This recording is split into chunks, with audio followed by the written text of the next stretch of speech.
Anunciábamos al comienzo del programa que íbamos a hablar de educación, un tema que nos compete desde hace bastante tiempo, que teníamos en agenda.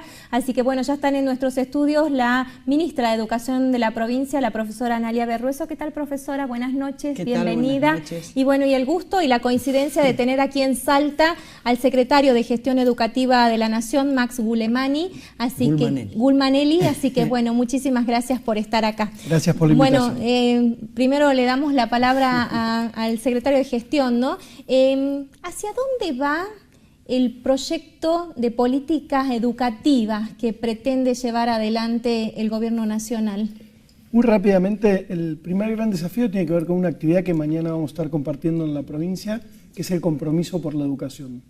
Los africanos dicen, para educar a un niño hace falta toda la tribu. La verdad que lo que percibimos es que la tribu argentina ha abandonado mucho la escuela. Cada vez le pedimos más cosas, le demandamos desde que demos de comer, vacunemos, hagamos agudeza visual. Y la verdad que a mí personalmente no me asusta que cada vez le pidamos más cosas a la escuela si hay un correlato coherente desde el empoderamiento social. Y eso es lo que está faltando. Entonces, el primer gran desafío que tenemos los argentinos es entender, como decía Sarmiento, que todos los problemas son problemas de educación y que si trabajamos todos juntos con nuestras diferencias políticas, ideológicas, pero la escuela es un lugar que tenemos que preservar y ahí construimos presente para que haya posibilidad de futuro. El segundo gran eje tiene que ver con el desafío de la innovación y entender los cambios de época. El mundo nunca había cambiado tanto en la historia de la humanidad como en los últimos 20, 30 años, y en los próximos 10 va a cambiar mucho más rápido todavía. Los niños que hoy están en primer grado van a terminar la escuela en el año 2028, se van a jubilar alrededor del año 2080, y muchos de ellos van a estar con vida en la Argentina del Tricentenario, en el 2116. Y la verdad que no tenemos ni idea cómo va a ser el mundo entonces, sin embargo seguimos educando como lo hacíamos en 1910, y eso no es justo con nuestros chicos, y ahí tenemos que trabajar. La verdad que el trabajo que venimos haciendo con los gobiernos provinciales en el marco de la Red Federal de Mejora de los Aprendizajes es muy auspicioso. Los cambios en educación son lentos, pero tenemos que atrevernos a tomar grandes decisiones y a modificar la escuela empoderándola. El tercer desafío para esa escuela del siglo XXI es tener docentes del siglo XXI, y ahí necesitamos una nueva carrera docente en su formación inicial, en su formación continua, en su reconocimiento social. Tenemos una deuda muy grande con la docencia en la Argentina, con la recomposición salarial y con las condiciones en las cuales enseñamos y aprendemos, porque esas condiciones de práctica, que muchas veces ponemos la mirada en los docentes, son las mismas condiciones de aprendizaje para nuestros chicos. El cuarto punto, y voy terminando, prometo, tiene que ver con algo muy importante que pasó en la Argentina en el mes de septiembre del año pasado, y es el operativo Aprender, y ahí hay que destacar, en todos los frentes en realidad hay que destacar que estamos trabajando juntos, gobiernos provinciales, gobiernos nacionales, en muchos proyectos con los gobiernos municipales, y Aprender tiene que ser una política de Estado. Necesitamos conocer la realidad para poder transformarla. Y ahí podemos discutir mucho el termómetro, pero lo que no podemos discutir es que tenemos fiebre, y de eso nos tenemos que hacer cargo. En relación a todo esto son plataformas, ¿no? Por ahí quedan en los dichos o vienen gobiernos que pasan y no dejan asentadas políticas públicas, que es lo que necesita este país, no tan solo en educación, sino en salud, en desarrollo, en industria. Ahora, ministra, hay algo que va de la mano de lo que dice el secretario de Gestión de Nación, ¿no? Y es, la escuela tiene un proceso de cambio. Nosotros tenemos algunos establecimientos educativos muy modernos en Salta. ¿Qué experiencia hay con respecto a la educación tradicional y estos establecimientos que ya están sacando chicos del quinto año y veremos sus frutos en la escuela universitaria? Mira, en la provincia, no solamente en el nivel secundario, sino también en el nivel primario, que son inicial, primario y secundario como niveles obligatorios, donde más se pone el foco, independientemente del fortalecimiento de la formación docente, tanto inicial como continua, porque son los que después se van a insertar en esos establecimientos educativos. Tenemos ejemplos de sobra de trabajos, no solamente innovadores, sino también que realmente atienden, por un lado, a la inclusión, pero a la inclusión con calidad. Hoy estuvimos visitando en la zona sur, voy a hacer referencia a una escuela, a un colegio secundario, el Colegio América Latina, a quien agradezco tanto al director como a los vice y a los docentes que nos recibieron hoy, y en una de las aulas el grupo de alumnos estaban con la profesora de física elaborando un trabajo práctico que era un trabajo práctico interactivo, te diría, de elaboración de un práctico relacionado con la electricidad. Y le preguntábamos, fuimos con Max, cuáles eran las cosas que más le gustaban en la escuela, y ellos nos respondían, ya a la voz de los chicos, este tipo de actividades. ¿A qué se referían?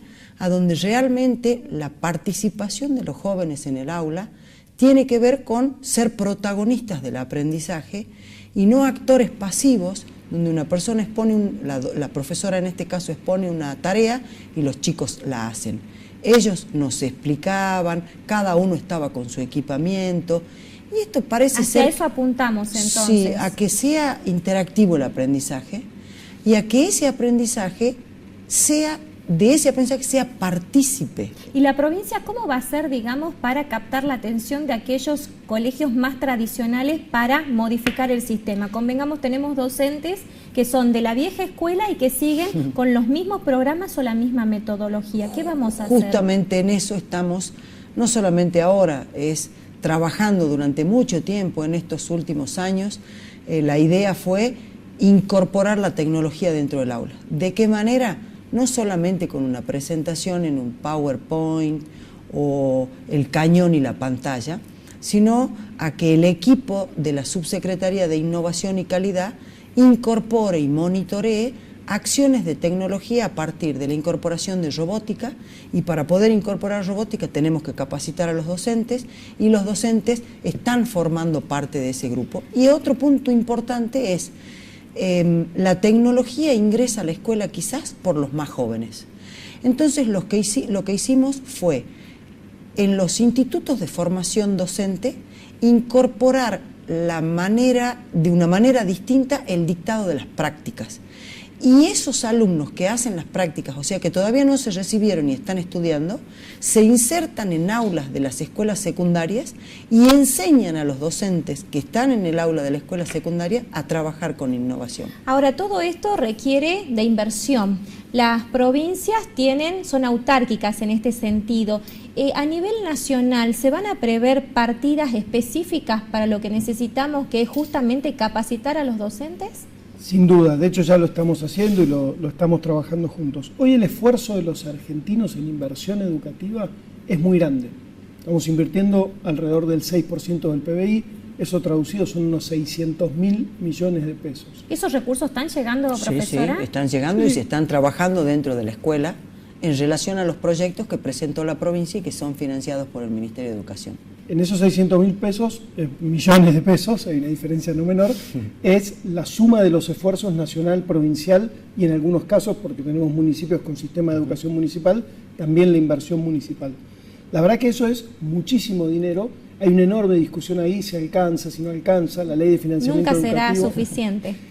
La pregunta ahí, Séneca decía, no hay viento favorable para el que no sabe a dónde va, y yo creo que es muy auspicioso algo que está pasando hoy en la Argentina, que es, estamos discutiendo un borrador de proyecto de ley, que es el Plan Maestro. Nosotros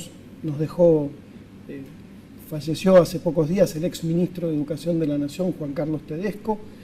Tedesco, cuando era ministro, en el año 2010, si no me equivoco, 2009, había empezado a elaborar un plan decenal que lamentablemente después no pudo ver la luz. Nosotros tomamos ese trabajo del ministro Tedesco, de hecho en las primeras reuniones, hasta que la salud no se lo permitió, él colaboró sobre ese plan decenal, la construcción de un plan maestro con aportes de equipos de especialistas, lo hemos presentado a los sindicatos en el mes de diciembre y hoy está abierto a la participación ciudadana. Si uno entra a la página del gobierno, a la página del Ministerio de Educación, puede acceder al plan maestro, leerlo, criticarlo y enriquecerlo. Después irá al Congreso para que diputados y senadores discutan esa ley. ¿Qué dice esa ley? ¿Qué queremos lograr los argentinos en los próximos años? En los próximos 10 años, y después de esa discusión, teniendo claro qué necesitamos y qué queremos hacer, qué recursos hacen falta para sostener eso. Tenemos una deuda social muy grande en materia de tiempo escolar. 9 de cada 10 chicos en nuestro país van 4 horas a la escuela, 4 horas y moneditas. En muchos casos, de esas 4 horas 15, hay un tiempo para desayunar y hay un tiempo para almorzar, con lo cual el tiempo real de enseñanza y aprendizaje es muy poquitito. ¿Cuántas horas de educación debiéramos tener? Depende del contexto. Yo lo decía hoy en la jornada de la escuela. ¿Hacia dónde queremos equiparar para hacer un ejemplo? Por ejemplo, ¿hacia qué país tenemos como modelo como para ver hacia dónde apuntamos? Nosotros miramos y trabajamos con un montón de países, pero la realidad es que tenemos claro que somos únicos e irrepetibles, y sobre esas experiencias de las que podemos y con una historia en particular. Y podemos aprender mucho, tenemos que construir nuestra propia realidad y hacer nuestro propio sistema. Con la enorme oportunidad y desafío de un sistema federal. Argentina tiene realidades muy diversas y también hay que asumir muy inequitativas. Los que somos del interior siempre nos hablan de federalismo, pero al interior nunca llegan las cosas que llegan a Capital Federal o a la provincia de Buenos Aires o a otras provincias. Hemos tenido experiencia siendo afines a gobiernos de turno y de los que no fuimos afines, así que por ahí es como que nosotros nos hablan de federalismo y no lo creemos. Ojalá algún día podamos confirmarlo. Dos cuestiones. Nuestro lema de trabajo con el ministro Esteban Bullrich siempre es: nuestro trabajo es que no importa dónde te toque nacer, tenga las mismas oportunidades. ¿Sí? Ese es el norte. La realidad es que eso hoy no es verdad. ¿Sí? No es verdad en ninguna de las 24 jurisdicciones. No da lo mismo nacer en una provincia que en otra, y adentro de cada provincia, no voy a hacer mención para que no me tire botellazo. No, ya voy con la ministra, no se preocupe. No, pero digo, pasan las 24 jurisdicciones. En la ciudad de Buenos Aires no da lo mismo nacer en un barrio que en otro, y dentro de un mismo barrio no da lo mismo nacer 3 cuadras a la izquierda que a la derecha. Entonces, eso no es justo, ¿sí? Hoy en nuestro país tenemos 30% que todavía espera que nosotros le demos oportunidades para ser incluidos. Analía mencionaba hace un ratito el desafío de la inclusión. Ella decía, con educación de calidad. Sin educación de calidad no va a haber inclusión. Ministra, este federalismo también lo debemos pregonar nosotros desde Capital para el interior, y no me voy a cansar de preguntar sobre un tema que para mí duele y nos duele demasiado, que son las escuelas rancho. ¿Cuántas escuelas ranchos tenemos hoy? Así es, nosotros hemos avanzado con inversión específica. Cuando iniciamos la gestión teníamos más de 70 escuelas rancho. Y a partir de la visita a cada una de las localidades del interior, porque ahí debo decir también que hay una situación específica. Cuando hay un paraje del interior que tiene una escuela que no está en las condiciones edilicias para dictar clases, se interviene con obras públicas.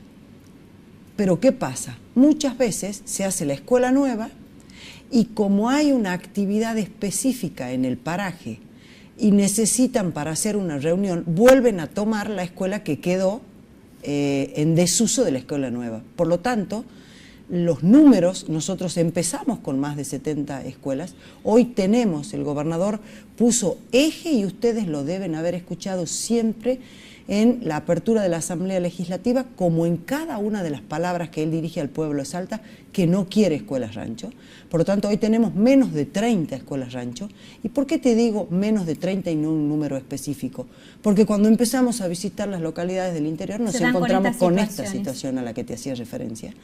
Y por lo tanto, hoy lo hablábamos también con Max, no puntualmente las escuelas rancho, pero sí la migración de la población de algunos parajes a otros, y eso genera que en algunas instituciones el número de alumnos sea reducido, y en otras que en el momento en el que se constituyó la escuela no había población, tengan una mayor cantidad. Para ir cerrando, tenemos una realidad social muy cruel últimamente en Salta con respecto a lo que ocurre dentro del seno familiar, demasiado número de femicidios y de muertes. Esto obviamente repercute directamente en la escuela. ¿Estamos reforzando lo que son los gabinetes psicopedagógicos o bien los gabinetes interdisciplinarios para dar algún tipo de contención? Estamos reforzando las acciones interministeriales. Los gabinetes psicopedagógicos tienen que ver con una atención a la pedagogía específica o a la problemática educativa que tiene cada chico. Sí hemos incorporado nuevos profesionales en los gabinetes. Hace 2 días atrás estuvo visitándome la presidenta del Colegio de Psicopedagogos y estuvimos hablando de cómo afecta una situación de violencia o de conflictividad en la familia dentro de la escuela, y ellos me contaban de qué manera pueden intervenir. Entonces, creo que la intervención en la institución se debe hacer con un acompañamiento de la comunidad, que es para lo que vamos a reunirnos en el día de mañana y que, si me permitís, quiero invitar a toda la población. Mañana a partir de las 4:30 de la tarde vamos a estar en el Colegio de Jesús, porque ellos gentilmente nos prestan las instalaciones para trabajar en 8 aulas, lanzando lo que es el tercer diálogo de compromiso por la educación. ¿Qué vamos a dialogar? En una de las aulas en particular se va a tratar este tema de la violencia, de las problemáticas sociales que influyen en el aprendizaje de los chicos y de la incorporación tanto de profesionales que los ayuden a aprender mejor, como de políticas generales dentro del Ministerio de Derechos Humanos, dentro del Ministerio de Seguridad y dentro del Ministerio de Salud, que están trabajando en forma conjunta para atender estas particularidades en las escuelas. Hemos depositado todas las responsabilidades sociales y responsabilidades de la casa en el Estado, y en el Estado repercute más en la escuela. ¿Hay, digamos, alguna política destinada a realmente poder hacer una transversalidad en este sistema para realmente mostrar un cambio?